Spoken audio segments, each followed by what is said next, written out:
Take me to the place in the middle of the sun.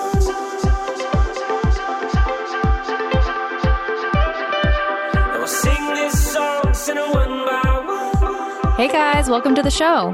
Thanks for tuning in for today's show, where we talk about the common challenges that newlywed couples face. But even if you're not a newlywed, these are things that you need to address. And Dr. Jenn Belus walks us through the 3 most common things to look for, especially if you're a newlywed, and how to prevent them, how to deal with these challenges. And Jenn is a clinical psychologist from the University of North Carolina, and she does research and clinical work that focuses on understanding healthy, intimate relationships and working with couples when one or both partners is struggling with mental or physical health problems.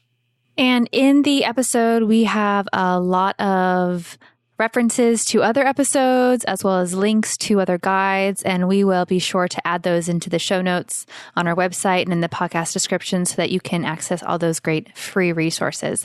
And before we continue on to the episode, Chase and I just wanted to briefly talk about a situation, I guess you could say. And there have been a couple reviews addressing that I don't talk as much, or that Chase should talk less. And we just wanted to bring that up just so that we can be transparent with you guys and let you know that there is a reason for that. And that is Chase is more of the primary host on the show, and I do most of all the back-end marketing and business stuff and all that. So this, how you hear the show, is what works for us and our relationship and our business. And so we really hope that you continue to tune in. I'm working on talking more and being more involved in the show. But as I've talked about before, it is a little bit harder for me to be so impromptu on these shows. And it's a little bit easier for Chase, and that's why he carries that load more than I do. But we just want to be transparent and upfront with you guys, and we hope that you guys stick around and we do this show for you guys. So your feedback is always valuable, and we're always taking these reviews seriously and trying to improve. And we, at the end of the day, really appreciate you guys. So thank you so much for tuning in, and enjoy the episode. Today's show is brought to you by our online course, Spark My Relationship. Create more passion, improve your communication, and build a stronger, more intimate connection with your partner in less than 90 days. We've collaborated with 15 therapists and psychologists to bring you the strategies marriage therapists teach their clients. To unlock a special offer only for I Do Podcast listeners, visit sparkmyrelationship.com/unlock. That's sparkmyrelationship.com/unlock.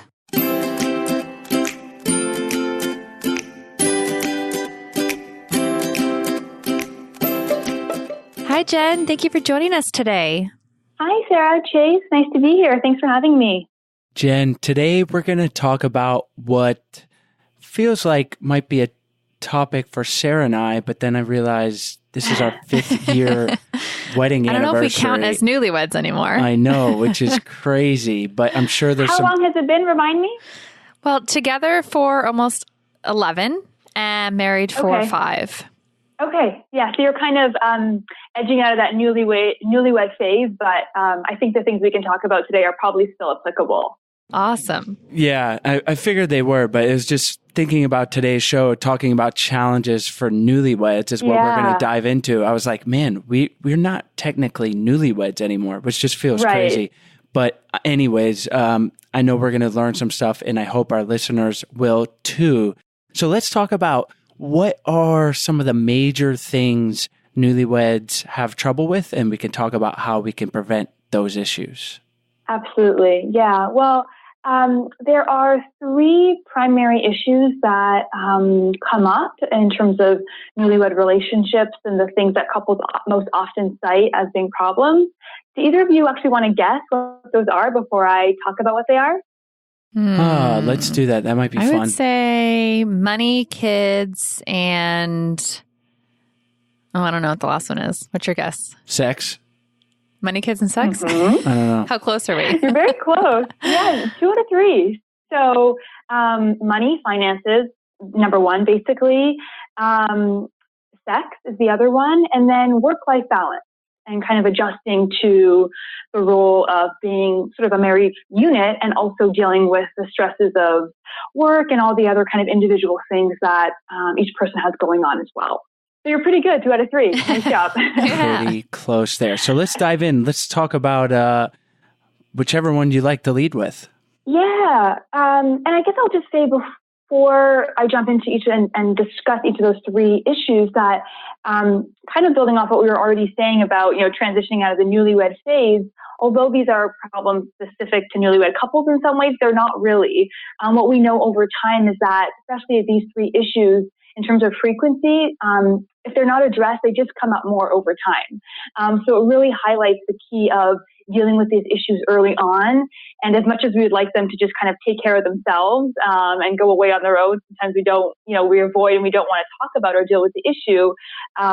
These issues will come up over time more. So just want to highlight that newlywed phase is so important.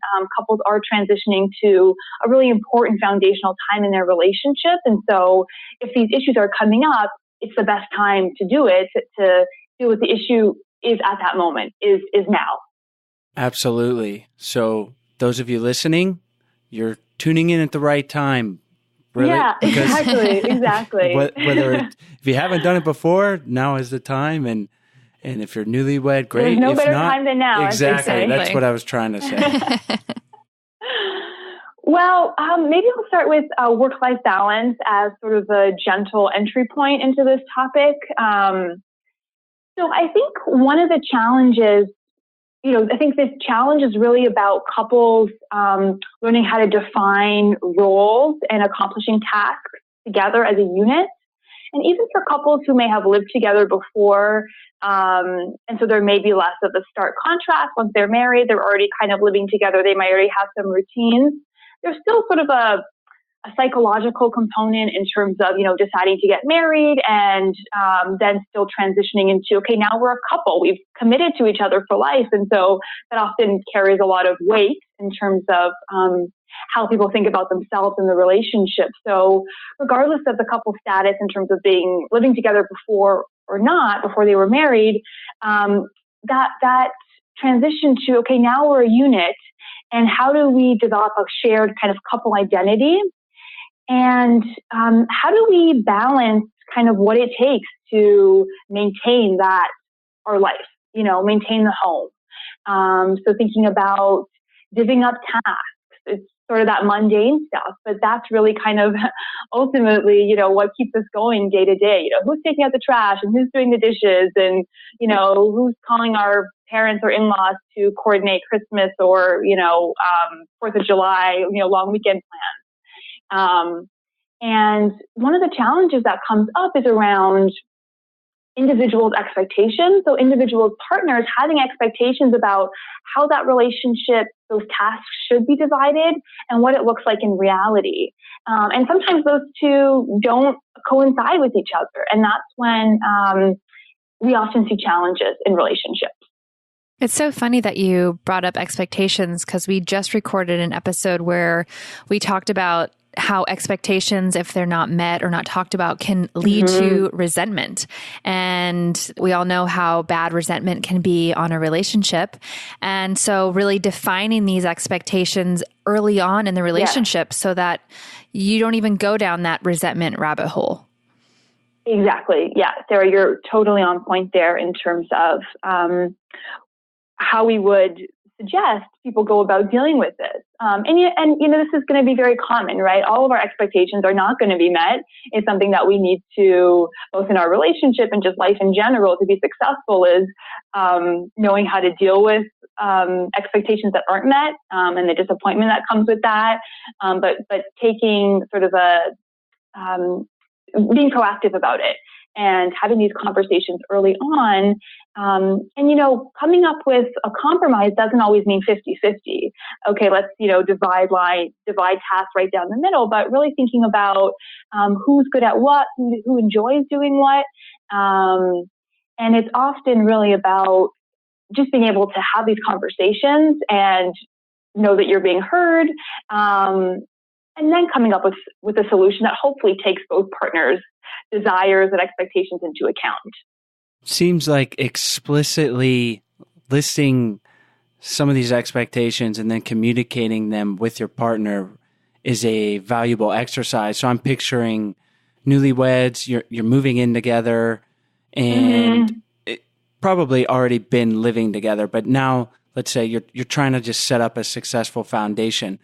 Just starting with maybe, hey, these are the things that I don't mind doing around the house, explicitly writing them out and then saying, hey, it'd be helpful if you did the laundry because I don't really want to do the laundry, but I'll do the dishes.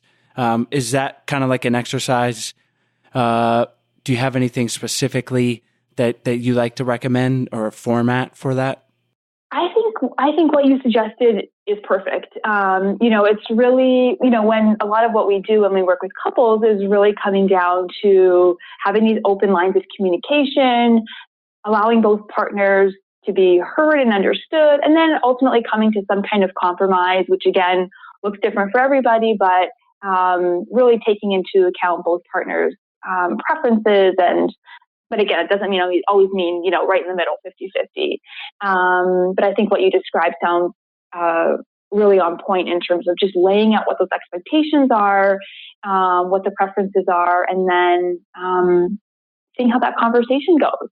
And obviously, these are big themes, these challenges that newlyweds face. And I'm just thinking of past episodes. We've had several episodes on expectations, on work-life balance, on sex, on money. So obviously they're detailed and require thought and work, but maybe this episode is just giving you the general realization that, hey, like I'm going to get these things in line because we're earlier in our relationship. And if we do it now, we're going to set ourselves up for less frustration later down the road. Yeah, exactly. And I think hopefully this episode will also highlight just the importance and the foundation that this newlywed phase really can provide. And again, the challenges that couples see in these early years of their relationship often are just either exacerbated over time if the couple's not doing well, or if they are doing well, then they often continue to function at a high level. And it's for this very reason that if they've already kind of worked out some of these kinks, then they've got something good going on and that can be maintained. But if they're struggling, you add the stresses of just what we all experience in our everyday lives, work stressors, family stressors, and then specific relationship stressors. And if your relationship is already struggling, it often can't handle those additional stressors. And so if then you come home after a long day of work and you have a big blow up about who's taking out the garbage, you can only imagine how difficult that will be to sustain itself over time. Nearly impossible, especially if you add in kids and you're just playing catch up. Exactly. And I guess the other piece about the work-life balance is just that couple identity versus personal identity. So really about how you see yourself as a couple, sort of a shared unit, and then what's your personal identity still? Because that in and of itself is a transition. How do you maintain your own hobbies and maybe your own set of friends, in addition to having shared friends and shared hobbies? But kind of how do you maintain that personal, individual side of yourself while still giving a lot to your relationship? And so one thing people can do is just kind of check in with themselves. How am I doing? How are we doing as a couple in terms of our shared identity? Do we feel connected? Do we feel like we're operating as a unit? But then also, how am I doing? Who am I as a person separate from my partner? And does that feel like it's robust and doing well? And those two are often related, but they're distinct too. So it's important to check in on both fronts. I feel like that can also kind of lead into the finance portion, because if somebody is, let's say one person in the relationship has a really strong group of friends, for example, and maybe they go on a couple trips a year, with their friends. That can now, if you're in a relationship with somebody and let's say, finances are combined or something, that can go into play and cause some frustration or, unclear expectations as to whether or not those girlfriend trips or guy friend trips are still, I guess, a go. Absolutely. Yeah. And I think that's a great segue into thinking about finances and how why finances is such a challenge for many couples, not just newlyweds, but we'll think about it in terms of newlyweds specifically. But like I said, we see these issues throughout really the relationship span for most couples. And kind of like what you were saying, Sarah, that there are different, having different maybe expectations around finances, having different financial goals, values around finances. These are all places where couples can differ. And when there's difference, there's opportunity for potentially, disagreements and then that not getting handled in a really effective way. But when we think about newlyweds specifically, there are, reasons why newlyweds might have a lot of debt or more debt, for example, that might be different. So they may have just purchased a house for the first time.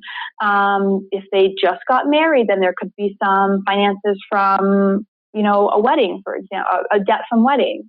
And then there also might be the first time the couple is really merging their finances. And it's something that they might be learning about the financial health of their partner for the first time. And one of the challenges is, I might sound like a broken record, but, a lot of these things aren't talked about before. And this is very true for finances and for sex is, we live in a culture where social norms around talking explicitly about finances, what you make, how you save, and then explicitly talking about sex are often taboo topics. And so these often don't get talked about until there's some major issue, which, in hindsight, or, if you have the space, you can probably see it's not the best time to have those conversations. Ideally, you have them before an issue arises. But that's sort of what's happening in terms of the background or kind of behind the scenes in terms of why so many couples struggle with this issue.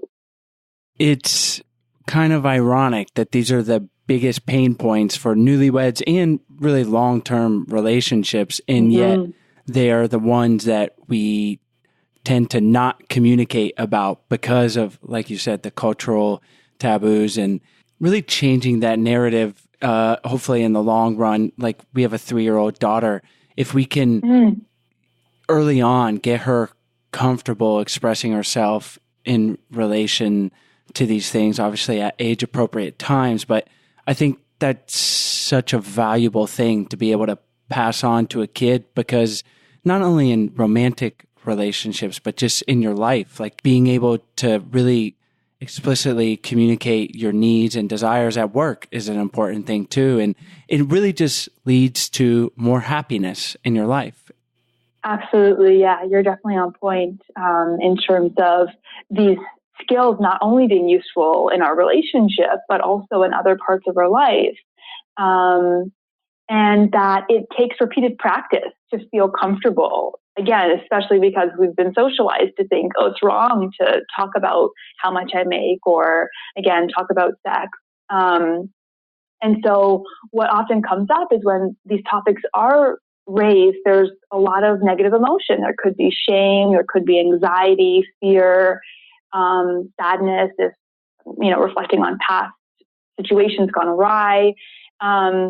So there often, it may not even be the specific issue with your partner around finances, but just the topic itself might have a lot of emotional baggage, quote unquote. And so that just, can be emotionally challenging and exhausting, in part because these issues are rarely brought up. And so if we can just have these more regular conversations, they won't be as painful every time we bring them up because we'll have worked through some of the issues related to them. We've had Scott and Bethany Palmer on. They call themselves the money couple, and they talk about your money personality and understanding that, which is basically your relationship with money and how it's formed from your childhood, and you bring that into adulthood, and then understanding that individually and sharing it with your partner is such a critical thing, because it's not just about the money. There's deeper underlying things there. And oftentimes if you don't understand them, even for yourself, it can be an issue, but bringing that into a new relationship, especially a new marriage, and it's going to be different than your partner's, and that can lead to a lot of issues. So we'll be sure to link to that episode in the show notes, and others are ringing bells, because like I said, all these are really important, and we've gone in depth into each, like, there's a whole show just on with Scott and Bethany about understanding your money personality, because it is such an important thing. We could do 10 more, really, because it could prevent so much frustration in the relationship. Before we continue on, we're going to take a short break to tell you about our sponsors. Today's episode is sponsored by Iconic, where you can shop name brand glasses, contacts, and sunglasses for the best possible price. Iconic seamlessly connects your eyewear, your vision insurance coverage, and your doctor's expertise with their network of over 38,000 eye doctors. Use their virtual try-on tool to see yourself in your favorite pair of glasses. Enjoy the view and visit iconic.com/ido. That's Iconic, EYECONIC.com/ido to shop 60 high-quality name brands, including Nike, Ray-Ban, Oakley, and AccuView. Get free shipping and returns, price matching, and a complimentary frame adjustment. Plus, save up to $220 when you apply your insurance. Don't have insurance? Use the promo code IDO to get 10% off your entire order. Iconic is looking out for your eyes. Today's episode is also brought to you by Zola. If you're engaged or planning a wedding, Zola Registry is the place to be. Zola is reinventing the wedding planning and registry experience to make the happiest moments in couples' lives even happier.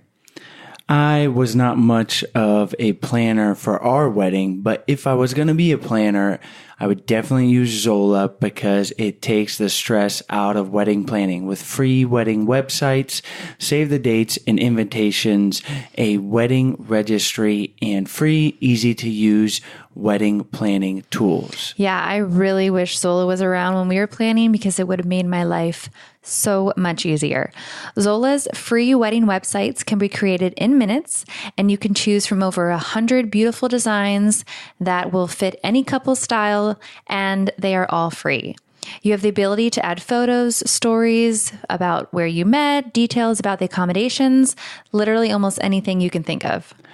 And you can even add on your Zola registry to your free Zola wedding website. Zola registry just makes registering for newlywed life super easy. Shop over 500 top brands from KitchenAid and Cuisine Art. What, you can get a blender, blend some stuff up. That would be nice. To Sonos and Airbnb. I like that better. Stay somewhere really cool. Maybe a tree top bungalow, and even create a honeymoon fund and register for travel gift cards like Delta and Southwest. Talk about a modern day registry. Right? So to start your free wedding website or registry on Zola, go to zola.com/ido. That's Zola, ZOLA.com/ido.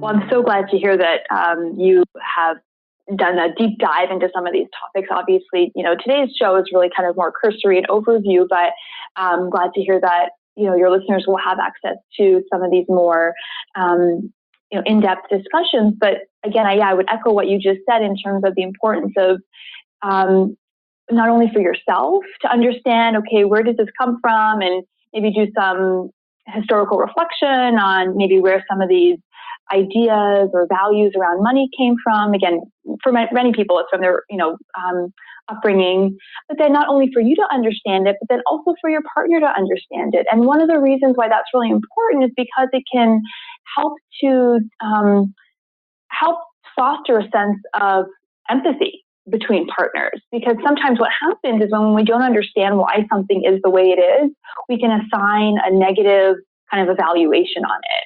Okay, so maybe you think, oh, my partner's so cheap with money, he or she doesn't want to spend anything because they don't care about me, maybe, for example. But instead, if you really knew that your partner, had grown up in a certain living situation where money was very tight and therefore saving was really highly valued, you might have a different perspective when you see him or her, save money instead of spending, for example. So it kind of develops that empathy, which we know is very important for the longevity of a really healthy relationship. So when it comes to finances, are there any major things that we sort of haven't gone over, particularly with newlyweds as they come together? I know in the past we've talked about combining or not combining finances. That's always a big discussion. And there is no right or wrong answer, but the point is, going back to what we're harping on, is to have that discussion. Don't just assume what you're going to do. Exactly. Yeah. There was this really interesting study that I just read on, I think it was in the US and couples from the UK. They looked at financial transactions, and when couples made purchases from a joint bank account, they were often more economical purchases, and when couples were making purchases from their individual bank accounts, they often tended to spend on more kind of personal, maybe things that were less essential. So not that that's right or wrong either way, but that was just sort of an interesting finding. So how you spend may depend on what you and your partner have decided in terms of whether you combine or have separate bank accounts.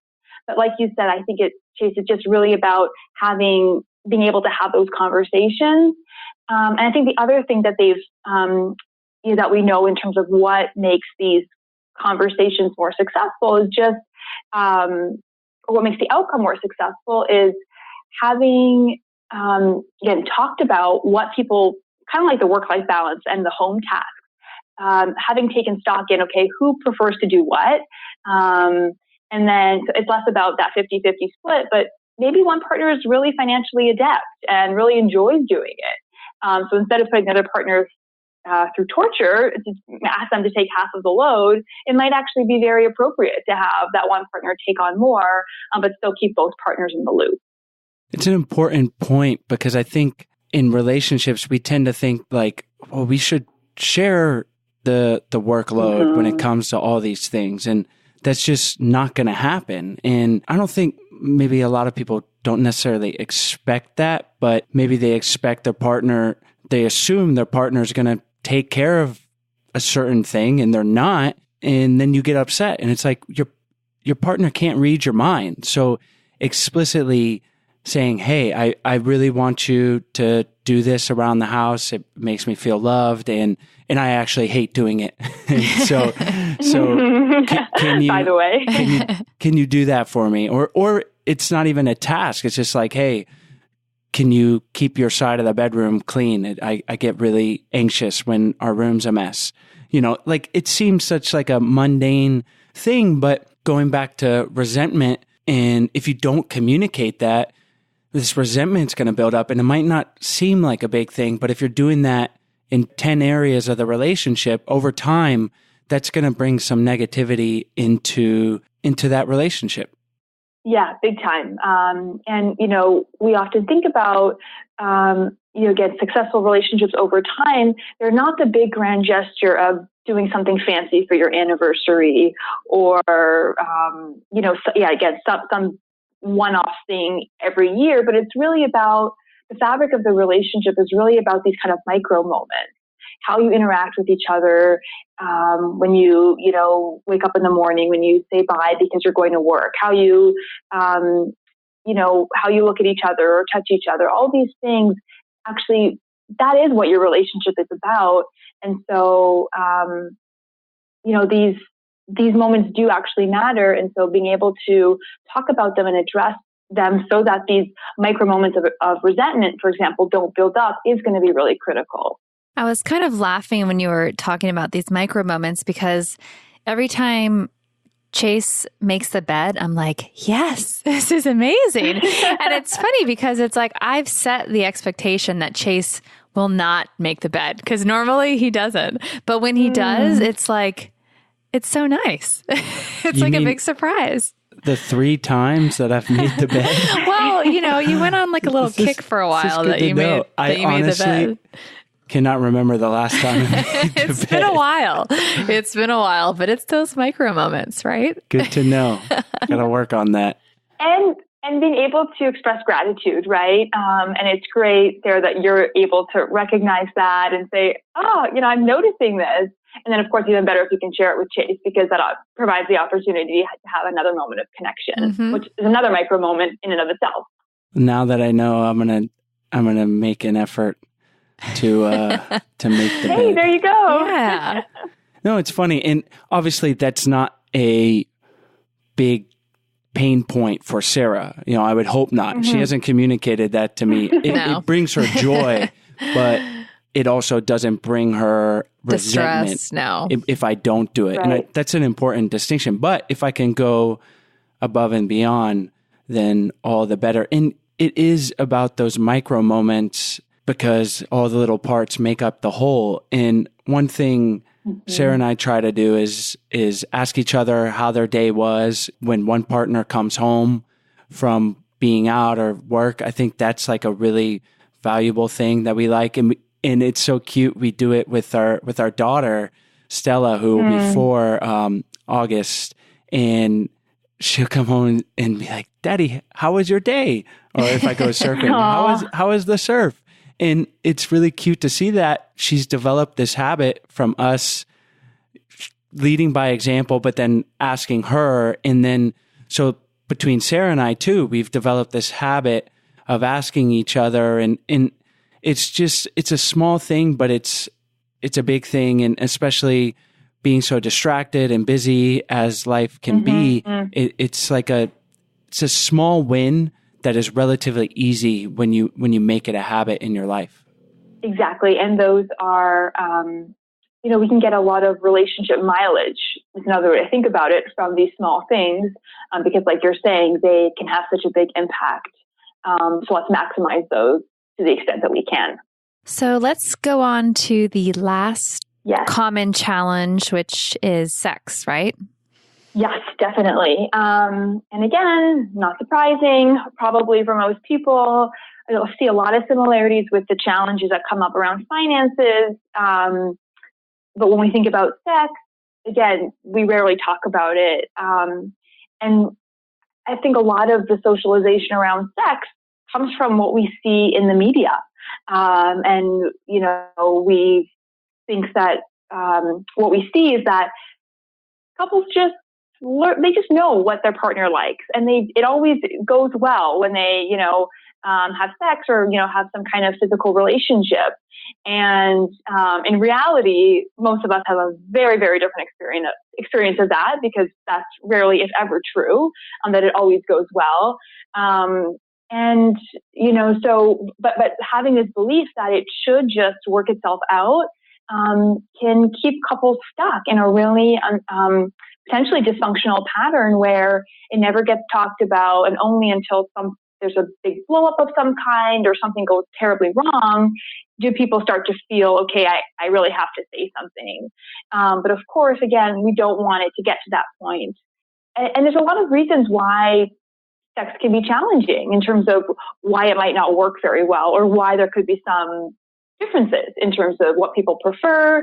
There's differences in partners' desire level, how much they would want to have sex or have some kind of sexual relationship, the kinds of activities that bring people pleasure. So there's a lot of different factors that go into it. And so then it kind of makes sense why a lot of people also struggle, because there's a lot of things that should actually be talked about and kind of calibrated so that both people can be satisfied. It seems like there's a few specific areas we should think about for ourselves and then communicate with our partner when it comes to sex, and starting with maybe what it is that you like. A lot of people, I know myself included, haven't really, or now I have, but prior really to this podcast, maybe 7, 8 years ago, just really sat down and thought about what it is I like in bed, and then communicate that with Sarah.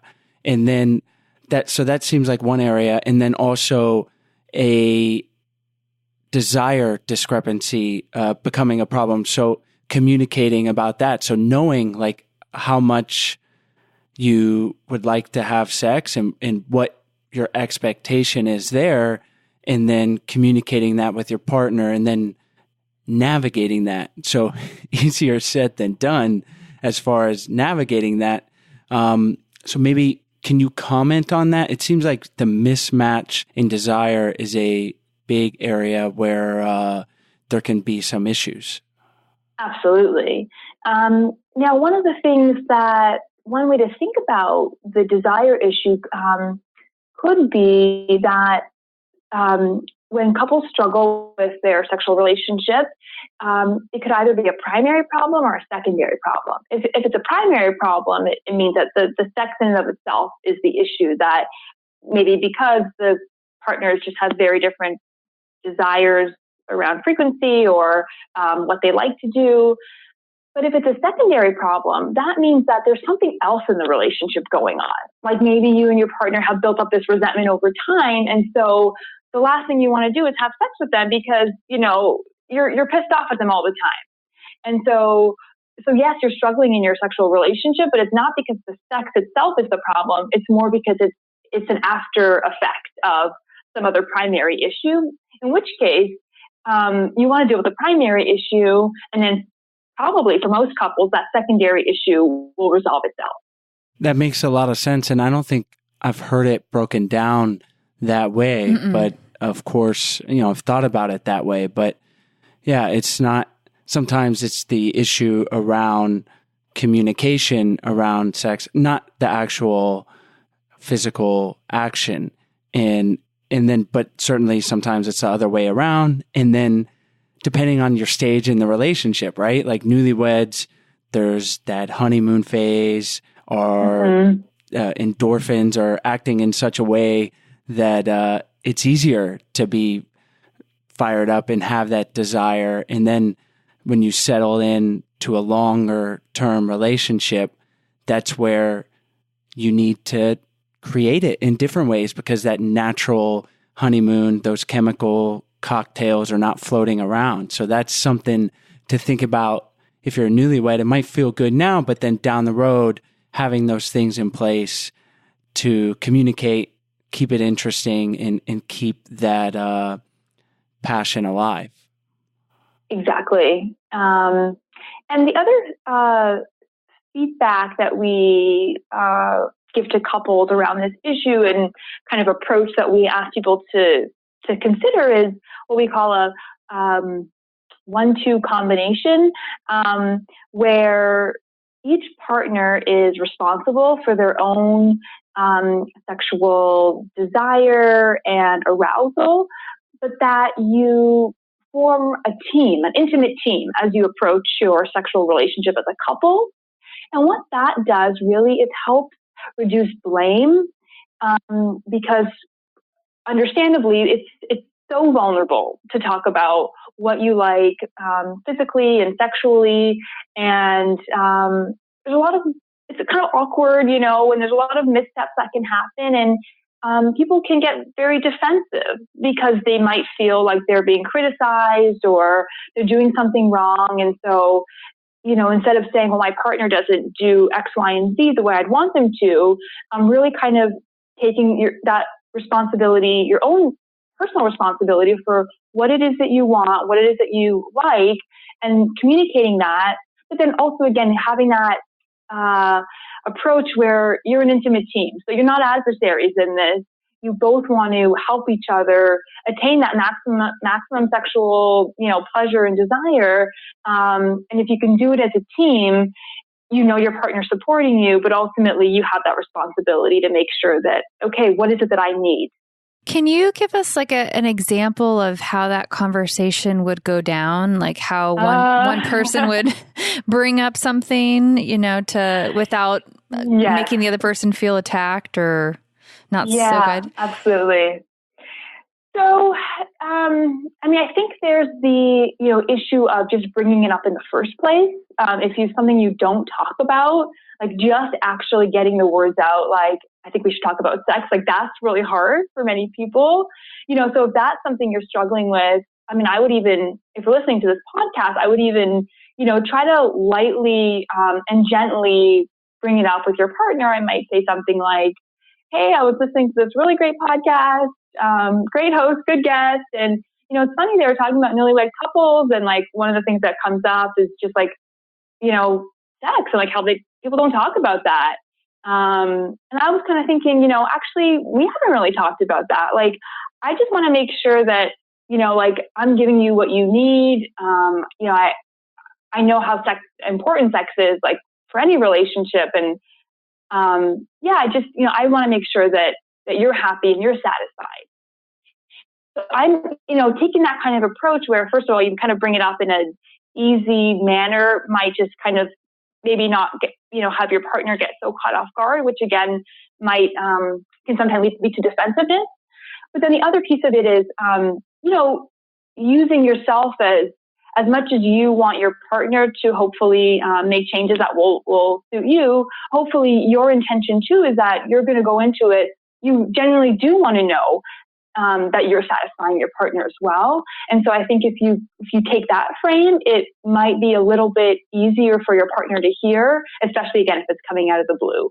I love that you said blame it on the podcast, because we've had past guests say the same thing, but it's a good point. And I've actually done that too, not with our podcast, but I've said, hey, I saw this article and it's really interesting and it sparked my interest. And that's just a good way to... It's an icebreaker. Yeah, an icebreaker and get into the conversation. So please use this episode. Blame it on Sarah. Blame it on Chase. Blame it on Jen.